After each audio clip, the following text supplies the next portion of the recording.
Seine sur la Loire. Un méhomme releva les yeux de la carte. Il dit oui, satisfaction. Tu étais à l'heure aujourd'hui, ça change. Autrefois, il fallait attendre, je ne sais pas comment tu t'y prenais. Je me suis même souvent demandé si tu ne le faisais pas exprès. J'étais jeune, dit la femme. Je ne me rendais pas compte et eut un petit rire un peu triste. J'ai dû mûrir comme elle sentait qu'il l'observait. Elle plia le buste, le pencha légèrement en avant, se tourna vers la baie vitrée. Le temps était très sombre. Il n'était que midi. Pourtant, il faisait noir comme s'il avait été 8 heures. Nous étions jeunes tous les deux, corrigea l'homme, d'un ton de galanterie ou de regret. En somme tout indéfinissable. Je savais que ce point de vue te plairait, poursuivit-il. C'est le Brest titirant le plus agréable. D'ici, on peut voir l'aperçoit à gauche après la courbe, au bottuaire du fleuve. Il montra quelques toits noyés par les arbres, assez loin, moins que 4 à droite. C'est l'abbatiale du 12e, je crois. Elle a été fondée par Saint Norbert. À gauche, l'hôtel particulier que tu aperçois entre les marronniers, face à la Loire, c'est le musée d'Orlémont. Il y a un portrait célèbre, Madame de Soigne. Évidemment, j'espérais du soleil. C'est comme ça souvent au printemps. C'est l'orage, dit la femme. Ils ont annoncé un orage. L'homme se détourna de cette obscurité illogique, qui n'avait rien à voir avec l'heure. Il commanda un saumur blanc et la regarda à nouveau, discrètement, par-dessus la carte. Il fut ému parce que, après tout ce temps, elle n'était plus séparée de lui que par une table. Il dit décidément, l'orage nous poursuit. Le soir de notre premier rendez-vous, il pleuvait déjà, tu te souviens, c'était pendant Roland-Garros. Je me demande même si ce n'était pas le jour de la finale. Je revois encore le match. J'avais mis la télévision, mais je me forçais à ne pas regarder l'écran pour pouvoir réviser le concours. J'étais persuadée que ce qui tomberait était la révolution russe. Et pour une fois, j'avais vu juste. Je crois que cette fois-là dans ma vie, j'ai eu de la chance. Cette fois-là au moins, il sourit, ambigu, c'est Bord qui a gagné le tournoi. Je t'avais donné rendez-vous à 8 heures, à la Rumerie, je n'avais pas de parapluie, tu es arrivé à 9 heures, et tu t'es arrêté en face de la une.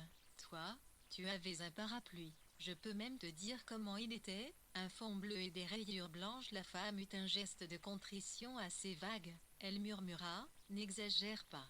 Tu as toujours eu beaucoup de chance. Elle n'avait pas commencé à manger. Sa terrine d'aubergine restait au milieu de la belle assiette blanche, ourlée d'un C et d'un O en lettres d'or. Le coulis de tomates dégoulinait de manière appétissante mais troublante, faisant penser à ces filets de couleur pure sur certaines toiles abstraites, qui semblent le produit du geste incompréhensible mais souverain de l'art. Par certains mystères de la transmission des ondes, les reflets sur la Loire, en contrebas, plus clairs que le reste du ciel, projetaient des irisations sur la porcelaine. Sur l'assiette, on voyait l'eau trembler, le mouvement fluide, léger, de la lumière. Je connais ce mouvement, se dit la femme, comme tout tremble.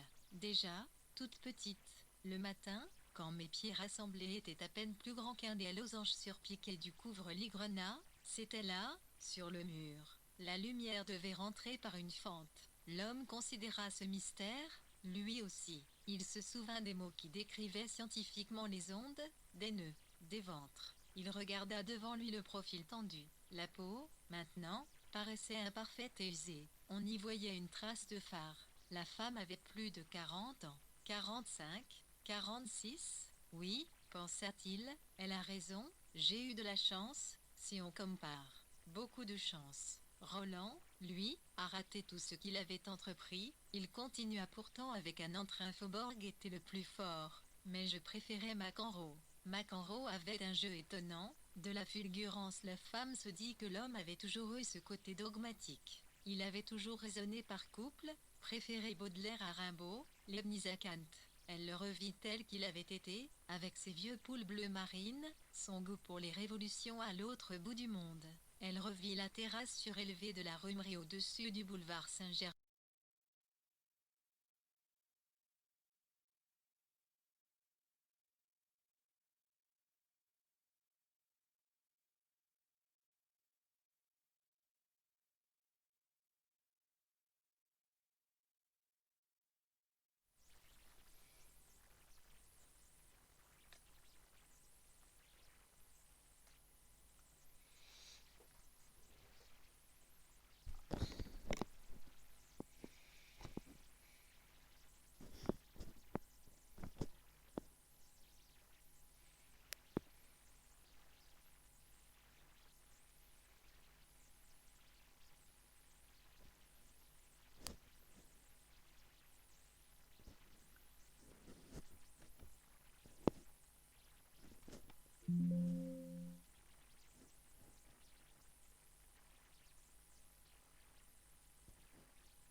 Elle le revit tel qu'il avait été, avec ses vieux poules bleues marines, son goût pour les révolutions à l'autre bout du monde.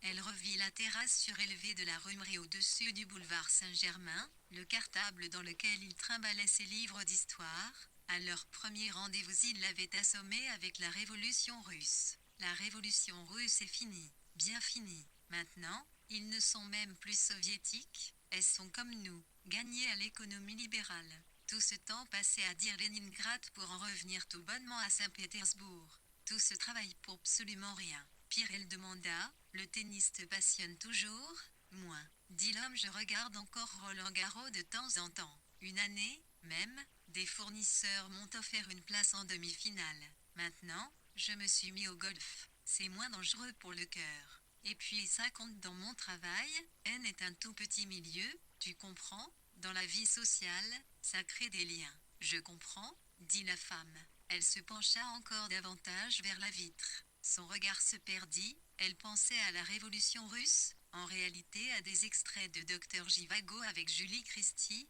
Omar Sharif. De la table que l'homme avait réservée derrière les baies vitrées de l'hôtel des Chênes d'Or, la vue plongeait directement sur le tennis. Il voyait le filet au milieu, très blanc, dans l'atmosphère obscure et chargée d'eau qui précédait l'orage. Le cours rectangulaire était surmonté par les chandelles pyramidales d'un immense marronnier, noir comme les tapisseries des vieilles manufactures de Bruxelles ou de Gand. Plus bas, elle descendait vers la Loire, avec ses rues pavées, si pittoresques, ses maisons hautes, ses toits d'ardoise. La ville finissait tout de suite. À droite, des champs annonçaient la campagne. Les marronniers étaient en fleurs autour de l'abbatiale. Ici ou là, dans les jardins, il y avait des cytises roses et des poiriers dont les branches couvertes de fleurs s'étageaient avec grâce au-dessus des vieux murs, au bord des toits. Ils appelaient l'image banale de la neige ou celle des arbres japonais. C'est beau quand même ici, dit doucement la femme avec délicatesse. Tu vois,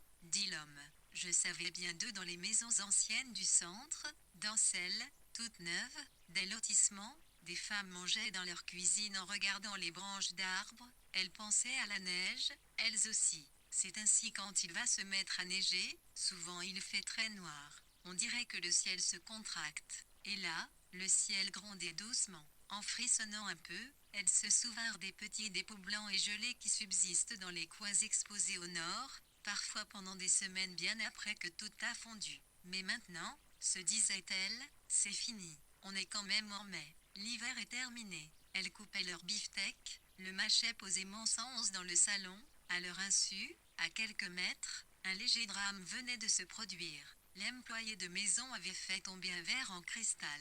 Des morceaux avaient glissé sous les meubles. C'étaient de tout petits débris, fins comme des coquilles d'œufs. Le verre s'était littéralement décomposé, et c'était difficile maintenant de trouver les débris. Discrètement, à genoux dans le noir, elle les cherchait avec ses doigts sous les pieds du buffet, ces tout petits débris brillants, insaisissables. Elle se disait, voilà, je n'ai quand même jamais eu de chance. Vraiment jamais. Il n'y a qu'à moi que ça arrive. Elle se méfiait des éclats de verre qui peuvent vous rentrer dans les doigts, vous faire saigner. Et c'est pourquoi, sous le buffet, glissant sa main fermée, lentement sur le parquet, elle dépliait ses doigts en retenant ses larmes. Ses jambes étaient pleines de varices, ça s'ajoutait à toutes sortes de disgrâces. Il ne manquerait plus que ça, se disait-elle, ce serait le bouquet, vraiment le bouquet. Deux petits points, visibles depuis les baies de la salle à manger de l'hôtel, parurent dans le jardin du musée d'Orlémont. Ils s'avancèrent jusqu'à l'Hercule qui domine le ponton sur la Loire,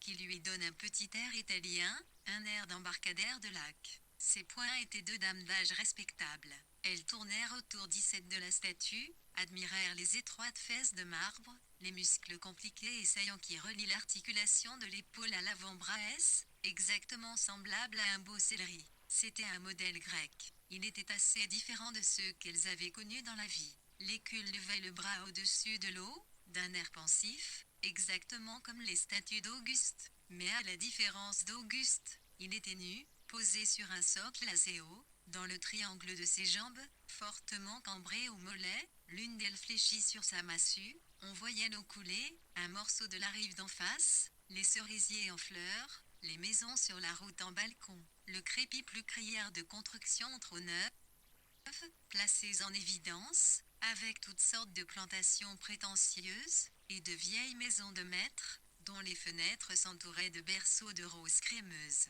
On en retirait l'impression que la vie sur l'autre rive était beaucoup plus raffinée. C'était le sud, ou l'ouest. L'empereur romain que je préfère, c'est Marc Aurèle, dit l'une des dames. Néron était affreux, ce qui prouve bien qu'il y a un lien entre le visage et l'âme. Brr, dit l'autre dame, réprobatrice. Quand on pense qu'on est en mai, et qu'il effaudrait presque un manteau d'hiver. Il me semble que mai était beaucoup plus chaud autrefois. Une année, il faisait si chaud que je crois bien l'eau qu'on mangeait dehors tous les soirs. J'avais sorti le salon de jardin sur la terrasse. Je me souviens de journées merveilleuses. Comme si gratte s'était déjà allé une autre année, reprit la première dame, il a gelé au mois d'avril, vers le moment du carnaval. Je me souviens que le défilé de chars a dû être annulé et tout est mort. Tous les cerisiers en fleurs. C'était beaucoup trop tard et les fleurs étaient trop avancées. Elle fredonna, cerisier rose et pommier blanc, puis corrigea, c'est faux d'ailleurs, ce sont les pommiers qui sont roses. C'est pour la rime, j'ai cru mourir d'amour pour eux. En l'embrassant on entendit un coup, un peu plus près, comme si deux des nuages avaient frotté l'un contre l'autre. Les deux dames regardèrent le ciel noir. Elles le regardèrent comme si un air ou un vaisseau avait craqué dans leur propre poitrine et elles s'inquiétèrent pour leur cœur. Elles se rapprochèrent du musée. À ce moment, un coucou chanta. Il dit plusieurs fois coucou, comme si, tout seul dehors, il voulait défier l'orage. On ne pouvait absolument pas savoir où il se cachait. Les dames rentrèrent dans le musée, elles passèrent devant la toile de l'école de Rembrandt qui représente un satyre aux yeux lubriques et une nymphe exilée merde moche, avec de vrais culottés de cliqueval. Le tonnerre grondait toujours, les visiteuses sentirent la force du présage en s'arrêtant devant un tableau de l'enfer, des suppliciés, entièrement nus, torturés par des diables à museau de rat, sont embarqués dans des coquilles de noix ou enfournés dans des barriques. Mais cet enfer n'est que la projection d'une imagination grossière et médiévale. Aujourd'hui, on est évolué. On sait que l'enfer n'est que la privation de Dieu. Et Dieu, pensèrent les dames, éduquées et sceptiques, Dieu, au fond, on s'en passe. Elles parcoururent le long couloir odorant, parqueté, vaguement intimidant comme celui d'une sacristie, où alternaient des paysages avec troupeaux et de grands portraits de notables, la main sur l'estomac. Puis elles tournèrent à droite, elles entrèrent dans la salle tapissée de papier gris pâle où se trouve Madame de Soigne. Elles s'arrêtèrent devant le tableau. C'est une toile de petit format. Elle représente une femme dans une robe empire. Le peintre l'a représentée de face, assise sur un sofa vieillard. Ses épaules blanches et grasses, à demi dévêtues par un velours grenat, sont aussi rondes que ses seins. Le corsage voilé de tulle semble plus mat et plus poudreux, comme s'il était couvert de talc. Le bras droit, curieusement allongé, plié bas, de sorte que la main repose sur un genou dans une pose un peu maladroite, est couvert d'une manche à crever digne de Raphaël ou de Lucas Cranach. Elle n'a pas de rides, pas de menton, des paupières bistres sans un cil. Ses cheveux sont tirés en bandeaux. Très menus sont rassemblés au milieu, le visage.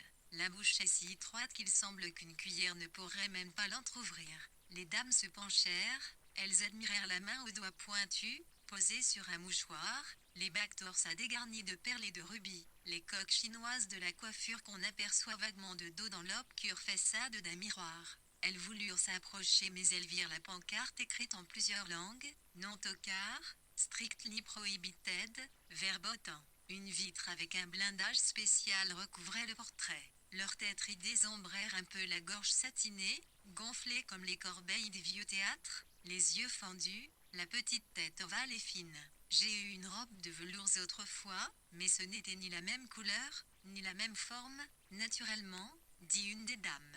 On a dit que le peintre l'aimait, constata l'autre avec envie. Le temps qu'il a DUX sans circonflexe Y passé. Quand on voit ces détails 21 à l'hôtel des Chaînes d'Or, on venait d'apporter le poisson sur de grandes assiettes chaudes. Roland va bien demanda l'homme négligé et j'aime. Oui, dit la femme. Cette année, il est plutôt content de son service du bout de sa fourchette. Elle griffa le ventre du poisson. Sous la peau, la chair apparut, épaisse, ferme, vaguement saumonée, marquée de striures régulières. Et toi, ta femme dit-elle à l'homme. Très bien aussi, je te remercie, répondit l'homme immédiatement. Aujourd'hui, elle est en déplacement à Angers. Elle travaille dans le secteur du commerce. Comme tu sais, précisa l'homme en se raclant la gorge, j'ai rencontré Sandrine au moment de ma reconversion. Sandrine, c'est ça, pensa la femme. Une bouffée de sang plus chaud se répandit dans ses poumons. Elle se souvint qu'au milieu du repas elle n'avait plus de rouge à lèvres, et maintenant cela lui donnait mauvaise mine. Quelle horreur, le temps se dit-elle. Sandrine, c'est ça, naturellement, c'est dommage que vous ne vous soyez jamais rencontrés, continuait l'homme. Je suis sûr que vous vous plairiez. Sandrine et moi nous sommes très différents, mais nous nous complétons. C'est beaucoup mieux. C'est le secret des couples qui tiennent. C'est l'idéal, bien sûr, renchérit la femme tout de suite. Ils pensèrent aux couples qui tiennent, se regardèrent avec une nuance de défi. Elle avala très vite plusieurs morceaux de chou-fleur, on aurait dit de petits arbres entièrement décolorés, ou des morceaux de cervelle, à cause des ramifications. C'est délicieux, dit-elle en serrant très fort sa fourchette. Le tonnerre secoua les vitres, et on eut un moment l'impression que les plombs allaient sauter. Si je comprends bien, dit l'homme, Roland continue d'enseigner. Tu vois, je me suis toujours demandé pourquoi un type comme lui, plein d'ambition, brillant, non mais c'est sûr, brillant il avança le mot lâchement, sournoisement, comme une pièce sur un échiquier, toute sa vie dans le secondaire. Oui, je me dis parfois que c'est dommage, je ne peux pas m'en empêcher. Je ne sais pas, dit la femme. Je pense que ça lui plaît. Elle haussa les épaules. Un moment, il avait le projet d'un livre. Il en parlait beaucoup. Je crois même qu'il a commencé. Elle pensa, vite. En tout cas, Roland ne m'a jamais bassiné avec la révolution. Nous tous, dit l'homme. Nous tous, on a eu ce genre de projet. Moi aussi, j'ai voulu rédiger un bouquin. Un bouquin historique. J'ai pas mal réfléchi et j'avais ma petite théorie pas trop sotte sur le sens de certains événements. Avant de fonder ma boîte, j'ai voulu mettre ça en forme, mais j'ai renoncé, il y a beaucoup trop de livres, tu ne crois pas? De toute façon.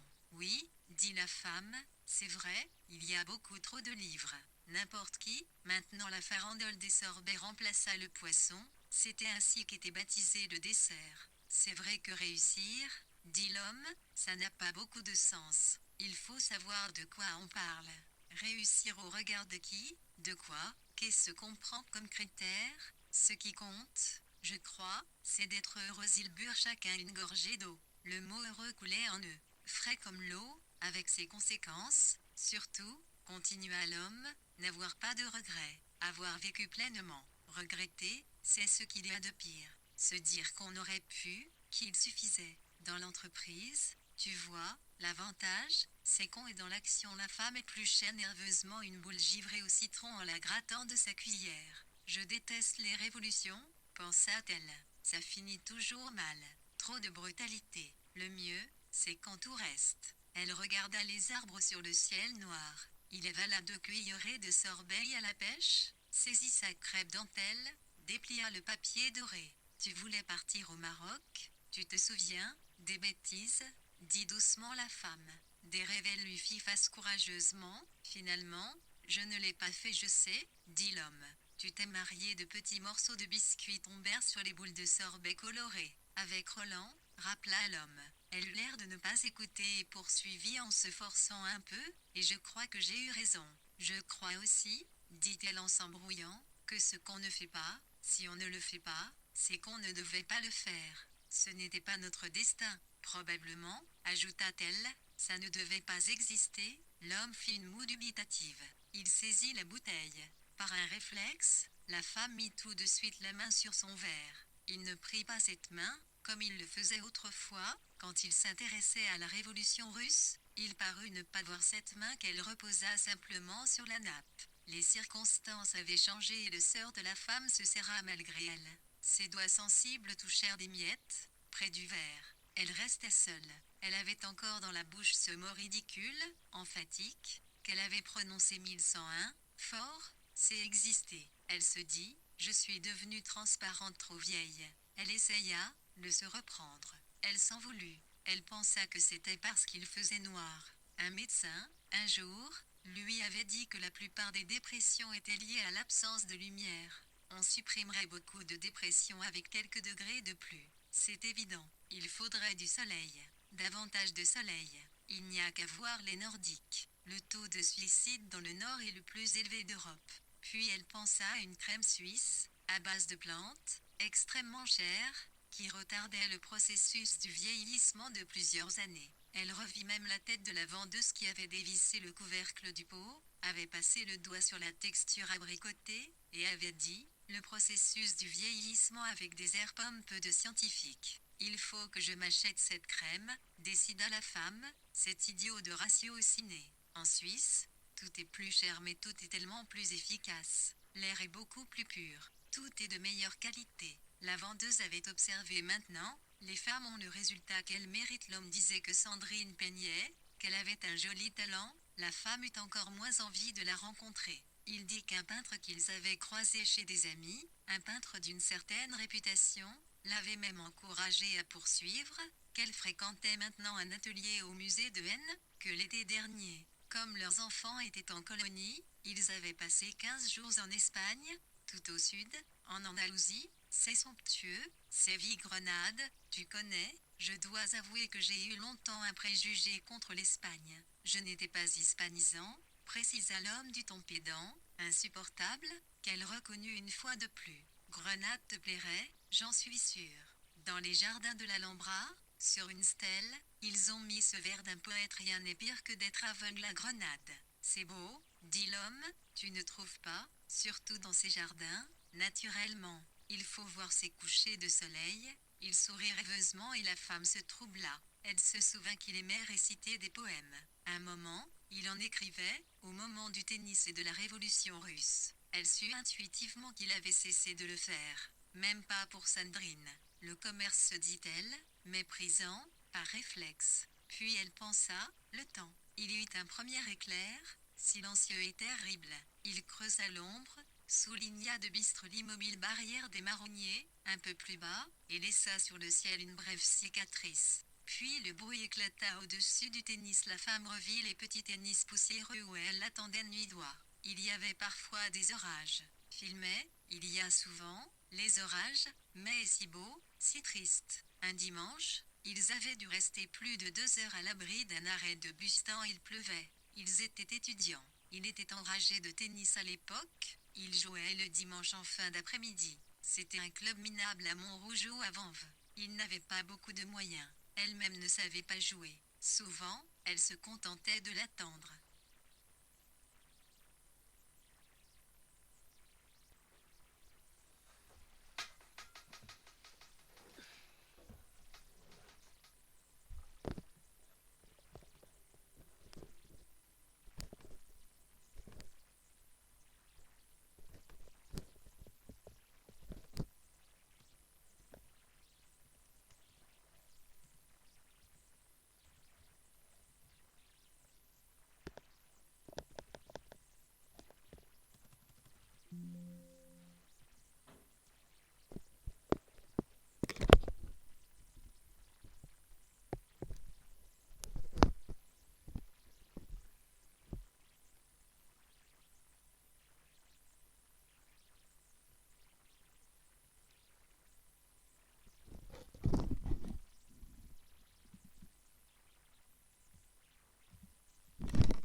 Point. Il n'avait pas beaucoup de moyens. Elle-même ne savait pas jouer. Souvent, elle se contentait de l'attendre, assise sur un banc, elle se dit, comme un sage derrière son grillage. À force, le bruit des balles l'engourdissait. L'homme laissa le bruit de l'éclair éclater. Il répéta lentement, c'est être aveugle à Grenade, je n'ai jamais rien su faire, pensa la femme. Même pas ça, même pas jouer. Quel ratage. Elle porta la cuillère à sa bouche, suça une insipide bouchée de sorbet à la poire. 4 le vent, plus fort, faisait bouger de gros hortensias bleus, plusieurs pétales d'arbres fruitiers, des choses blanches, soufflaient comme des pissenlits, heurtèrent les baies vitrées, les doubles vitres des maisons, les boiseries encore très blanches dans le lotissement neuf. C'est comme qui dirait un cyclone, dit l'employé qui repassait. Elle tenait précautionneusement en l'air son annulaire gonflé entouré d'un pansement. Finalement un éclat de verre était entré dans le doigt. Le sang avait coulé, une tête d'épingle, mais tout de même du sang. Si le verre est sale, ça peut donner des infections. Plus c'est petit, plus c'est dangereux parce que ça peut être profond. Mais d'un autre côté, cette blessure avait tout fait passer. La patronne, bien que légèrement irritée, avait écarté d'un air noble la question du remboursement. Elle s'était contentée d'évoquer la rareté du motif en cristal, l'incomplétude, désormais, de son service. Elle avait simplement laissé voir qu'elle souffrirait de cette imperfection. Elle était allée chercher le flacon d'eau oxygénée. Sur cette terre, rien ne se conserve vraiment, celle-là l'imperfection. Mais ce n'était pas de chance quand même, quand on pensait que dans une vitrine du musée, il y avait des verres datant du XVIe siècle. Il se présentait d'ailleurs très peu de différence avec les verres d'aujourd'hui, seulement un peu d'opacité blanchâtre. Et en ouvrant l'armoire à pharmacie réfléchissant à l'Injustice Pntron, là avait observé son profil indéfiniment réfléchi par les deux miroirs inclinés. C'était une armoire à glace ordinaire, les portes s'ouvraient de part et d'autre d'une charnière centrale, à angle aiguë. Par le jeu de la réflexion, cela donnait des dizaines de profils rangés l'un à côté de l'autre, comme des livres dans une bibliothèque. C'était toujours un peu bizarre comme impression. Elle avait eu la vision douloureuse et précise de ces petits moments de creux, entre 2 et 3 heures, où on n'a mal vraiment nulle part, mais où on n'a rigoureusement rien d'autre à faire que vivre. Vivre, s'était-elle dit, en se regardant dans la glace de son armoire à pharmacie, des sœurs siamoises, des dizaines de profils dont elle n'avait jamais été complètement satisfaite. Un éclair déchira le ciel à nouveau. Il était juste au-dessus de l'abbatiale, sur le parking où sont garés les cars. Il n'eut aucune durée, mais les yeux éblouis conservèrent en violet son image. L'image, violette, d'une branche fourchue. Certaines personnes eurent peur de devenir aveugles pour avoir fixé la lumière. Elles fermèrent plusieurs fois les yeux, attendirent que des larmes viennent. Heureusement, la croix du parking était en métal. C'était certainement un paratonnerre efficace. Dieu, s'il te plaît, protège-nous, pensèrent des femmes dans les maisons du lotissement. Empêche-nous de mourir. La salle était si sombre que les tables couvertes de nappes avaient vaguement un air de lit. Des tableaux adaptés au décor représentaient des chasses avec des épagnols, des faisans pendus par les pattes. C'était de vrais trompe-l'œil. On avait l'impression qu'on pouvait tirer dessus, attraper la volaille, la faire sortir de la toile plate avec ses cuisses brunes et gonflées. Un grand éclair, une barre horizontale, traversa l'air au-dessus du fleuve, parut atteindre le sommet des marronniers. Être aveugle, se dit la femme. Elle ferma un instant les yeux pour imaginer. Lorsqu'elle les rouvrit, elle ne vit pas le fond de la salle.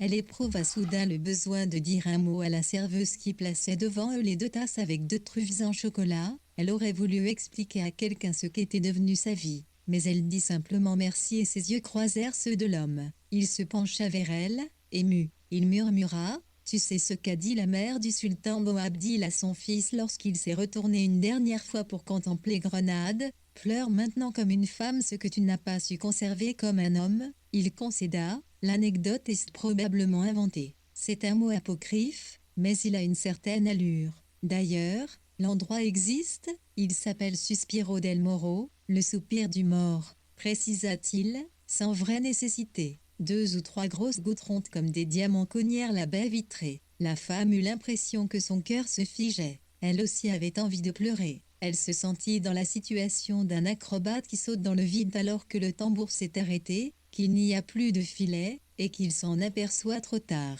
Elle se répétait: « Je n'aurais jamais dû venir, jamais dû venir. » « Ça ne va pas, dit l'homme doucement et soudain tendrement. Tu as l'air fatiguée, non, vieille ?» pensa la femme, très vite. Simplement vieille, vieillie, changée. Dis-le puisque c'est vrai, ose me le dire. Mais il versait du vin et seul le verre jaune clair, maintenant, brillait dans l'ombre. Ils le regardèrent tous les deux. Le visage de la femme fut moins visible. Ses yeux étaient anxieux. Il comprit qu'elle était sur le point de pleurer. Elle ressemblait davantage à ce qu'elle était autrefois, quand Saint-Pétersbourg s'appelait encore le Ningra, quand Borg et McEnroe dominaient le tennis mondial. Oui, fatigué, répéta l'homme d'une voix basse, persuasive, comme s'il parlait à un chat. c'est ma faute. C'est moi qui t'ai proposé ce voyage. Le train était tôt ce matin, mais tu as bien fait de venir. Je suis si content de te voir. Ça me fait drôle. Tu vois, le temps change bien des choses, mais, dit-il, dans l'ombre, sa main progressait sur la table. Elle rampa au-delà de la frontière invisible qui séparait sur les pliures de la nappe blanche leur territoire, désormais séparé. Elle franchit cette limite. Comme autrefois, elle toucha les doigts froids et crispés. Aucun d'eux ne parla. Concentrés, silencieux, ils eurent l'air d'assister à ce qui se passait très loin de sur un quelconque théâtre, une pièce intéressante jouée par des étrangers. La femme baissait la tête. L'homme dit, extrêmement bas, tu sais, j'ai pensé à toi à Grenade. Je pense à toi souvent, je veux que tu le saches. Maintenant, je veux que tu m'expliques. Dis-moi pourquoi. Maintenant, tu peux me dire, on est là tous les deux, on peut parler. La femme regarda fixement sa tasse. Elle serait dit mais l'homme tenait sa main, et il lui faisait mal, c'était une situation absurde. Il s'irrita de son silence, il eut une fois de plus le sentiment qu'il n'avait jamais su s'y prendre avec elle, il eut envie de la secouer, de la frapper. Le destin, tu comprends, c'est facile. Fais un effort, veux-tu, essaie, pour une fois, de regarder les choses en face. Tu crois que c'était Roland, ton destin? Point d'interrogation. La vérité, c'est que tu n'as jamais eu de courage. Même pour ça, il fallait un peu de courage, on se fallait de la confiance, le souci de ce qu'un autre que toi pouvait l'éprouver. Mais là, s'il y a bien une chose qu'Or ne peut pas te demander, c'est de te mettre à la place de quelqu'un. La vérité, c'est que tu as tout gâché. Tu veux que je te dise ce que tu étais? Tu veux que je te le dise, maintenant? Une égoïste. Doublée d'une lâche, ils entendirent presque aussitôt l'orage. Un énorme coup frappa le coteau, et une pluie épaisse couvrit les allées du jardin. Au-dessous d'eux, sur la route qui longeait la Loire, les phares des voitures s'allumaient exactement comme s'il avait fait nuit, et cela faisait déranger de double lune pâle. Et moi, est-ce qu'un jour tu y as pensé? Est-ce qu'un jour tu t'es demandé? Non, sûrement pas. Il n'y avait que toi. Il n'y a jamais eu que toi. Si lâche, répéta l'homme à un ton plus bas, si différente de ce que j'avais espéré. La serveuse l'entendit certainement, debout au fond de la salle, patiente, souffrant des jambes, postée, pâle comme un sphinx, à côté du grand vaisselier de style régional. Elle s'appliqua à faire comme si rien n'avait été dit, passa entre ses doigts l'addition préparée, la mince feuille de papier pelure qu'elle glisserait à l'homme lorsqu'il la réclamerait, avec la discrétion, la neutralité, l'efficacité qu'imposait un extrême professionnalisme. Elle différa seulement le moment d'approcher, grommela sourdement contre eux, en voulut à la femme de compliquer des choses très simples et de retarder son service. Elle regarda, derrière les baies vitrées, l'eau dévastait le paysage.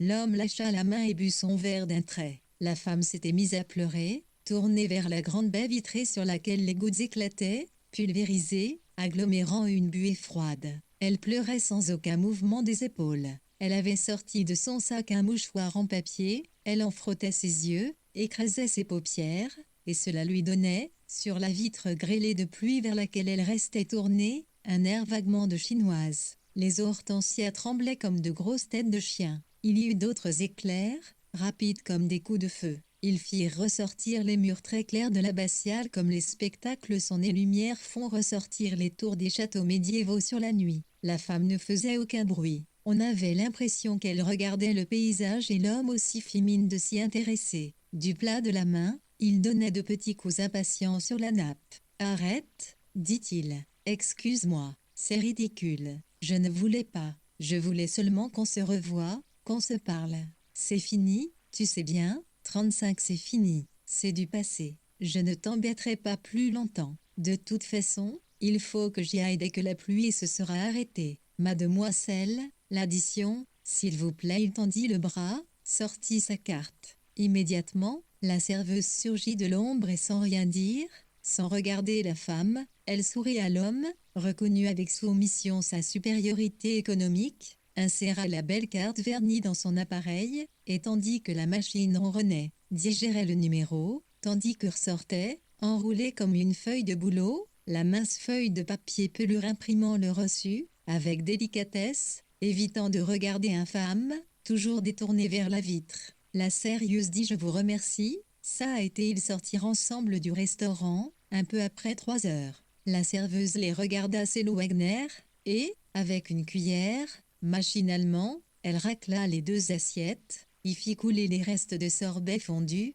pensant à des choses vagues. L'orage s'éloignait, le ciel grondait encore, à petits coups. Ils passèrent le long du tennis. Des perles d'eau couvraient le grillage. Sur la terre battue, 36 rouges comme celle d'un corral, toutes sortes de fleurs blanches s'étaient répandues. Ils descendirent sans parler. Quand ils se séparèrent, l'homme fit le geste de tirer la femme vers lui. Elle résista un peu, et il se résigna tout de suite. Il tapota maladroitement sa joue et demanda encore « Tu ne m'en veux pas? Je ne voudrais pas que tu gardes un mauvais souvenir. » « Mais non, » dit simplement la femme. Il proposa de la raccompagner au train, mais elle dit que c'était inutile. Elle avait encore un peu de temps et elle voulait marcher. L'homme se dirigea alors vers sa voiture en faisant sauter sa clé dans une main. Elle sortit tout de suite à pied par le portail. La pluie était désormais fine. Tout était devenu plus triste, imperceptiblement plus triste, comme toujours.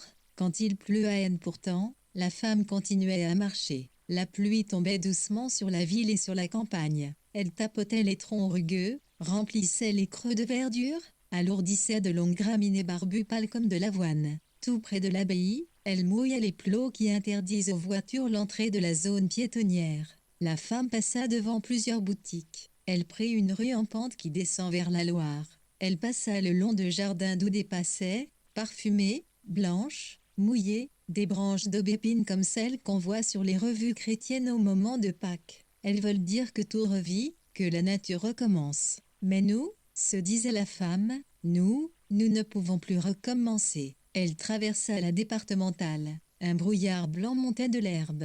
Des phares s'approchaient, ovales, voraces, dorés. Ils illuminaient les traits de pluie, les bandes blanches phosphorescentes sur la route. Quelques voitures passeront à la file, le long de la femme, peut-être sans la remarquer. Lorsqu'elle s'éloignait, il ne restait, au loin, que 2 points rouges.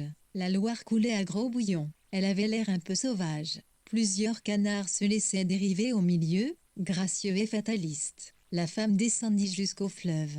Tout un moment, elle resta là, penchée. La pluie faisait sur l'eau des rides parallèles, et la glace qui avait fondu avait fait une bouillie rose, jaune, blanche dans son assiette, fraises, poires, pamplemousse. Mais quel était le dernier parfum? Qu'est-ce qui est blanc? Un sorbet blanc? L'homme avait dit navet, un sorbet ou navet. Naturellement, il s'était moqué d'elle, ça avait été comme autrefois. Autrefois, il aimait la faire rire. Mais maintenant, il dirigeait une entreprise. Sa boîte, comme il disait, il faisait des voyages à Grenade. Elle n'était jamais allée à Grenade. Comment avait-il dit? Ses couchers de soleil, elle regardait sur l'eau les rides parallèles, et une de ces bouées oranges qui flottent toujours plus ou moins sur les fleuves. On ne sait pas à quoi elles servent. Le courant entraînait les objets avec force. De haine, il aurait fallu combien de temps pour se laisser glisser jusqu'à la mer?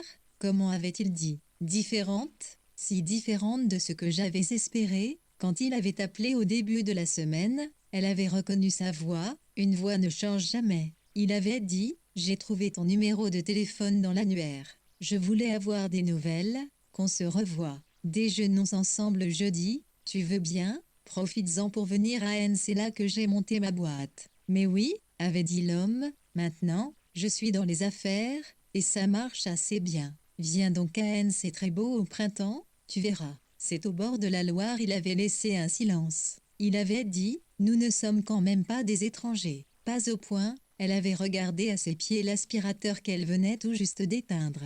La vibration de l'aspirateur s'apaisait dans ses mains. Un peu plus, elle n'aurait même pas entendu le téléphone. Tout son corps lui semblait rempli de l'air chaud, poussiéreux et vibrant que contenait l'aspirateur.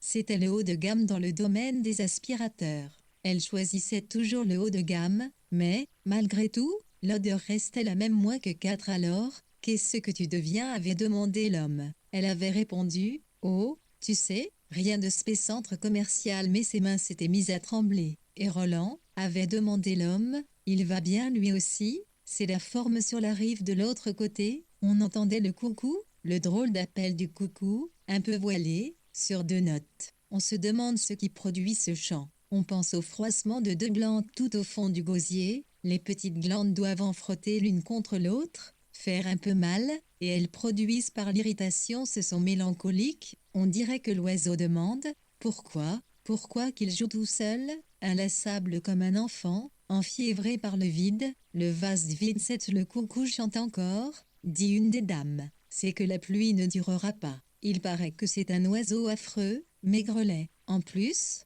un parasite, il pond ses œufs dans le nid des autres. Je n'en ai jamais vu, mais c'est ce qu'on dit, répondit l'autre. Elles avaient terminé leur visite. Elles avaient regardé les vitrines qui contenaient des souvenirs de Charles d'Orlémont, un portrait de sa mère, une femme en noir très distinguée. Elles avaient vu une copie de la neige à Lovecienne et plusieurs toiles au dessin flou, imitées des impressionnistes. Elle s'était arrêtée devant une femme en robe bleu roi agenouillée au bord d'un fleuve.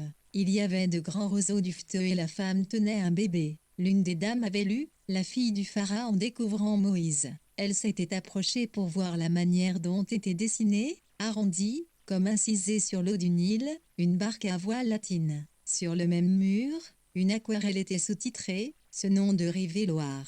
Seine sur la Loire. Les dames ne l'avaient pas aimée. C'était une toile anglaise, le coteau ressemblait à de la fumée. Entre les choses représentées, on ne voyait pas nettement de frontières, tout était flou, et c'était beaucoup trop facile. Elles poussèrent la porte de la cafétéria et commandèrent 2 thés et 2 tranches de cake sous plastique. Assises, émiettant leur gâteau incrusté de cerises confites, pendant que l'eau coulait encore des toits, elles parlèrent de Madame de Soigne, qui les avait beaucoup impressionnées. Ses doigts, dit l'une d'entre elles, on dirait presque. On voit son dos dans le miroir. As-tu remarqué ? Comment font-ils pour les reflets ? Ce doit être extrêmement difficile. Elles se demandèrent si elles auraient voulu être peintes elles aussi. Elles n'auraient pas tellement aimé rester assises pendant des heures devant un homme qui les aurait regardées sous toutes les coutures, et qui aurait vu leurs défauts. C'est délicat, quand même, dirent-elles. C'est trop intime. Le départ imminent du train fut signalé dans le hall de la gare.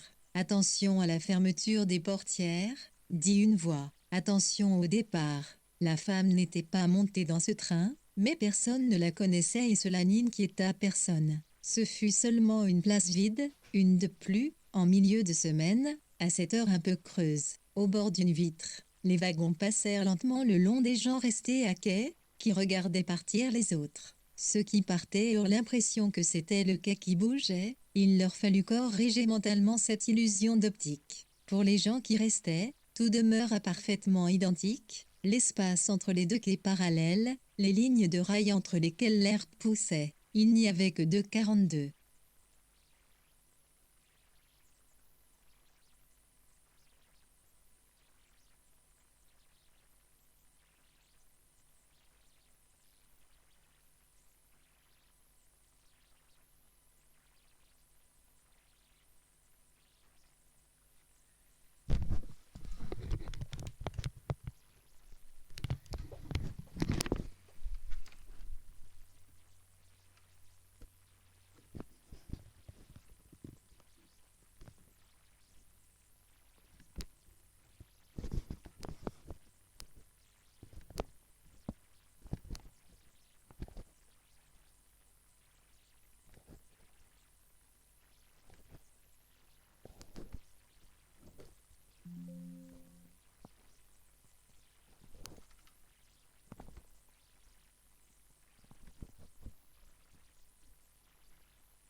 wagons passèrent lentement le long des gens restés à quai, qui regardaient partir les autres. Ceux qui partaient eurent l'impression que c'était le quai qui bougeait, il leur fallut corriger mentalement cette illusion d'optique. Pour les gens qui restaient, tout demeura parfaitement identique, l'espace entre les deux quais parallèles, les lignes de rails entre lesquelles l'herbe poussait. Il n'y avait que 42 quais face à face. C'était une gare très secolle d'air. Mais, dans les wagons, tout changea, des gouttes fines couvrirent les vitres. La lumière grise du ciel emplit le bar où le garçon décapsulait les premières bouteilles de Badois. Sous les lignes de perles obliques, on vit la Loire, pleine de reflets, le point de vue que Tiornet a peint. Des spécialistes pensent que c'est N qui l'a représenté sur l'aquarelle de la salle 4 du musée. Dans l'inventaire de l'œuvre peinte, elle est simplement sous-titrée, ce nom de Loire, Watercolor and Body Color on Blue Paper, papier peint, aquarelle et gouache. L'attribution reste incertaine.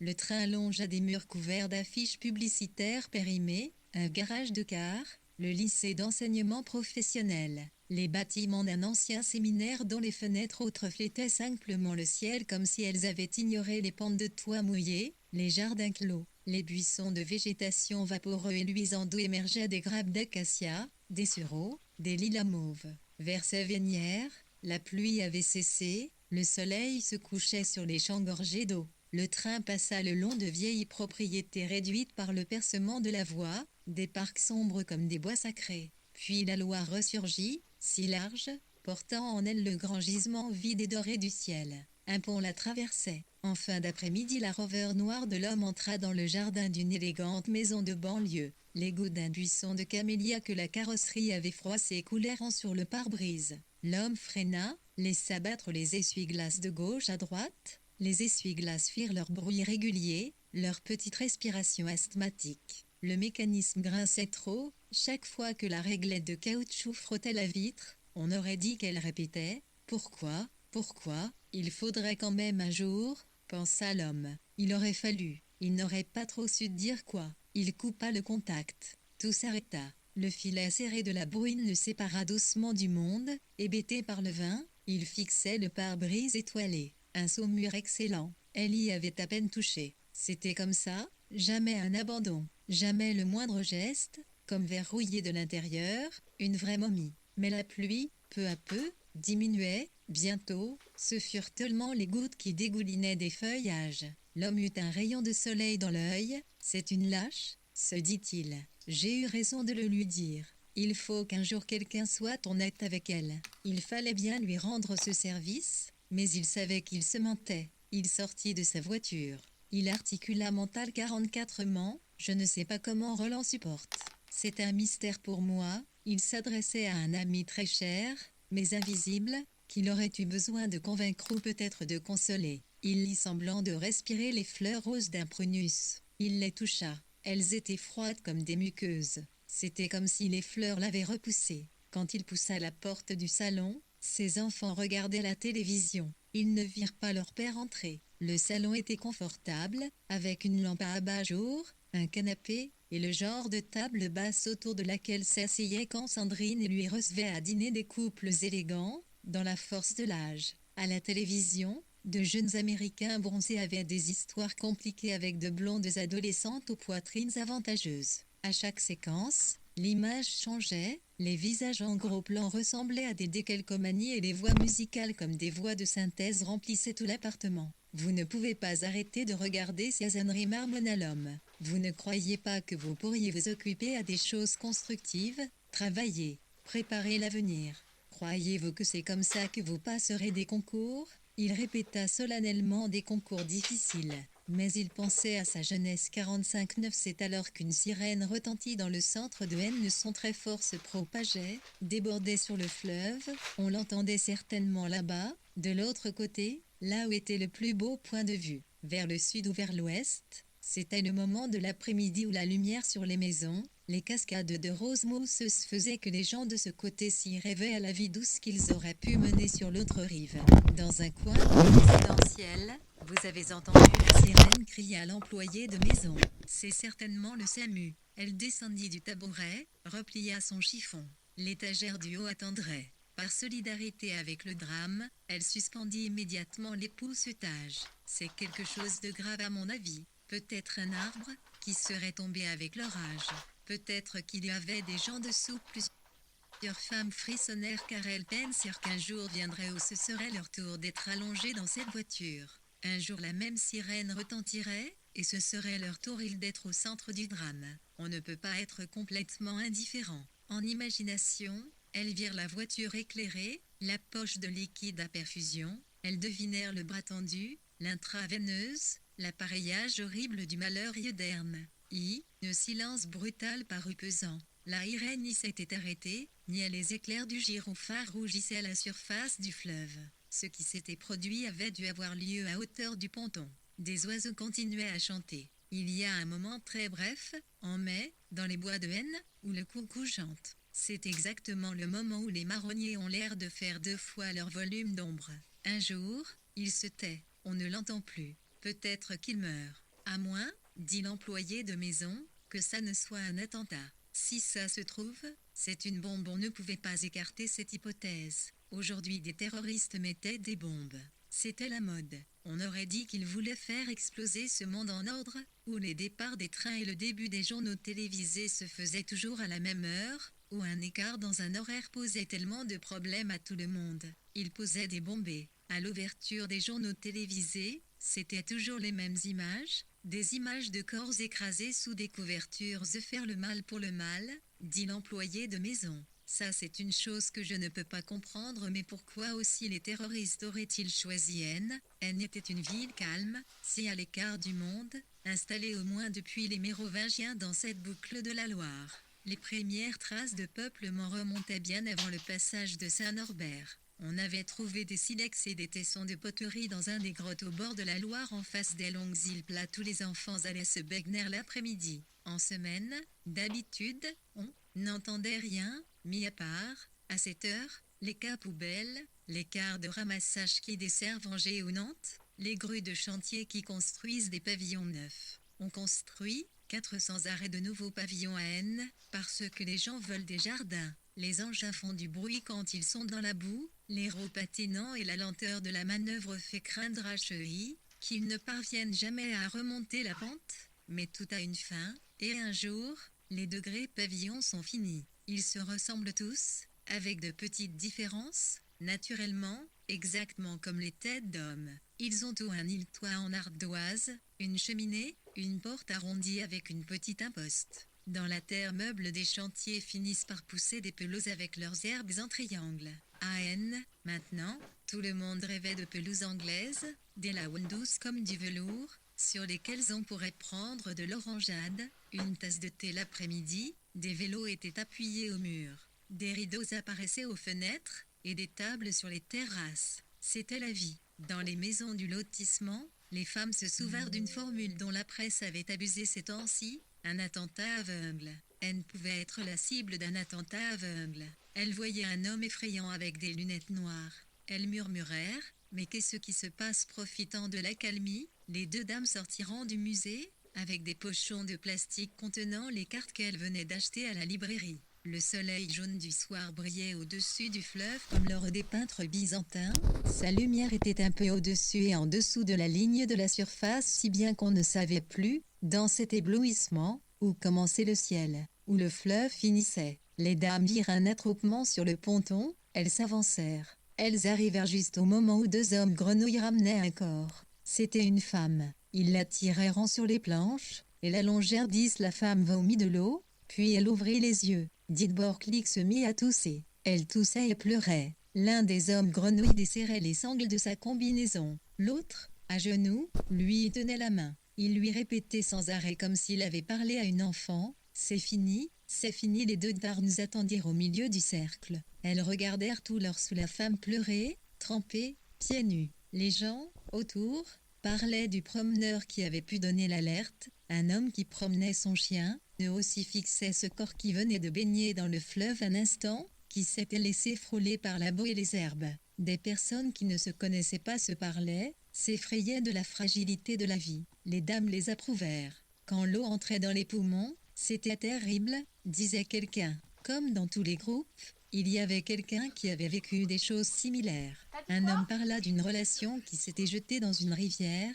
Il dit, d'un air autorisé, elle faisait une déprime. D'autres parlèrent d'enfants qui étaient morts dans des piscines. Par leurs paroles, ils faisaient surgir dans sa pleine lumière l'horreur des choses qui peuvent se produire dans la vie. On en voit de toutes les couleurs, disaient-ils quand ils parlèrent du beau temps, qui, finalement, était revenu, ce qui avait facilité le travail des sauveteurs. Le beau temps revenait toujours le soir. C'était quand même de l'ironie. Lorsque la femme rut allongée sur le brancard, face au ciel, il sembla qu'elle pleurait toujours.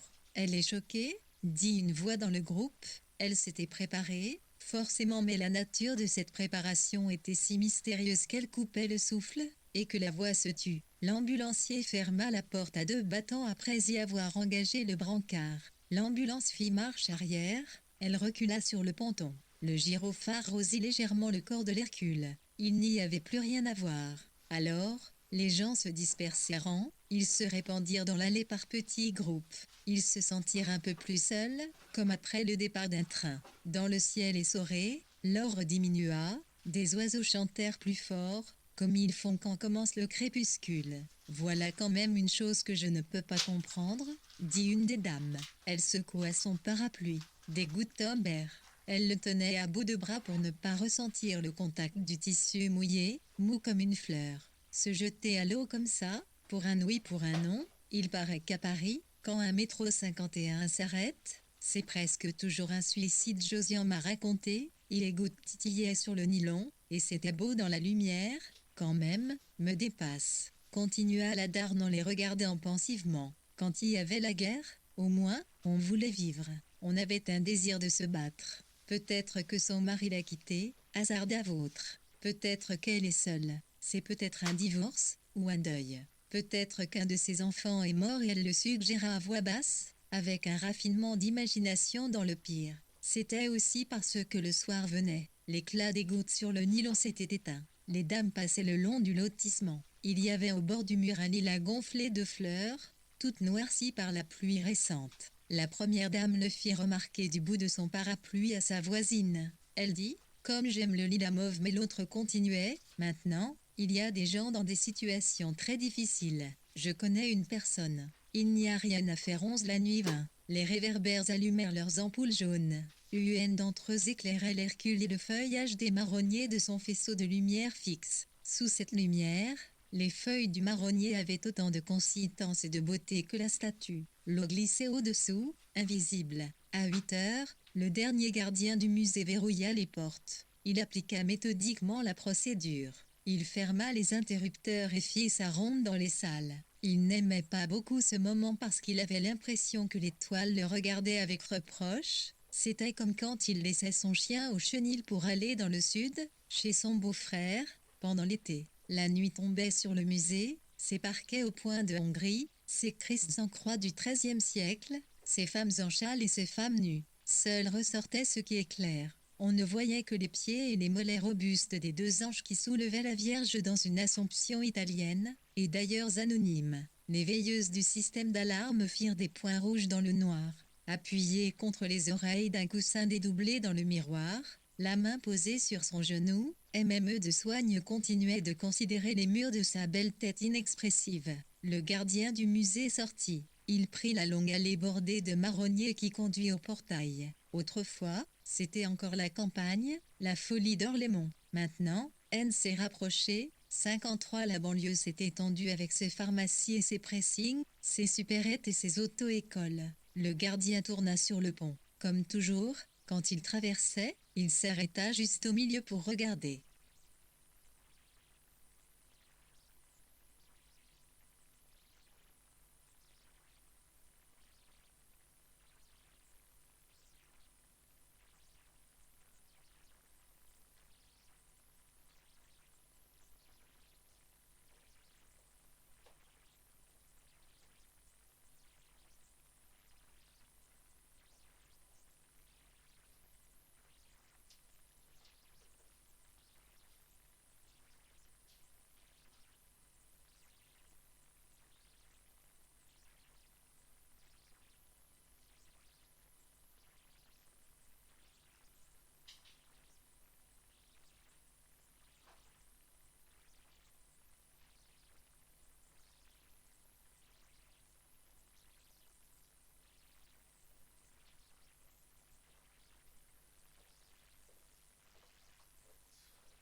s'est étendu avec ses pharmacies et ses pressings, ses supérettes et ses auto-écoles. Le gardien tourna sur le pont. Comme toujours, quand il traversait, il s'arrêta juste au milieu pour regarder le fleuve. L'eau s'enflait comme les parois d'un vase en cristal, là où le courant formait de petits bouillons sur les fonds de sable. Elle rappelait le fond du miroir sur lequel se reflète, à peine, légèrement alourdi, légèrement déformé, le dos de MME de Soigne, marbré de très légères fissures. Il fallait être prêt pour les voir. L'arrière du cou nimbé par l'écume de sa collerette, les coques de sa coiffure chinoise. L'homme pensa furtivement que si le pont cédait, si les pierres se dessertissaient, il glisserait comme une pierre au fond de l'eau noire. Heureusement, il y a de bons ingénieurs bien formés. Les gens sont compétents, les calculs de résistance sont bien faits. Il prit à droite et longea l'abbatiale. Au café Saint-Norbert, quelques touristes étaient assis, le guide vert sur leurs genoux, et ils lisaient le descriptif et voir l'abbatiale, dominant la Loire, l'ancienne abbatiale Saint-Norbert, aujourd'hui centre d'accueil écuménique, tiendrait son nom du premier ermite qui fonda un monastère au VIe siècle. Admirez le chevet, belle composition de tuffeau et de briques. Voir aussi le sarcophage du saint dans le cloître. Visiter le musée d'Orlémont. Portrait de Madame de Soigne. Léontine de Rivedière de Soigne fut l'une des femmes léens, US en vue de la société de N-Empire. L'hôtel de sa famille se trouve dans la partie basse de la ville. Pour s'y rendre, consultez le plan joint. Des travaux de restauration sont en cours. Dans l'une des pièces, très haute de Plailde, on voit encore le grand miroir où, par une perspective légèrement déformée, MME de Soigne se réfléchit dans ces années 1804-1806, Simi Furet, R probablement. Comme dit le catalogue ILNTL sans une légère emphase, le sommet de sa beauté. Le tableau est de petit format, 1,06 m sur 64 cm.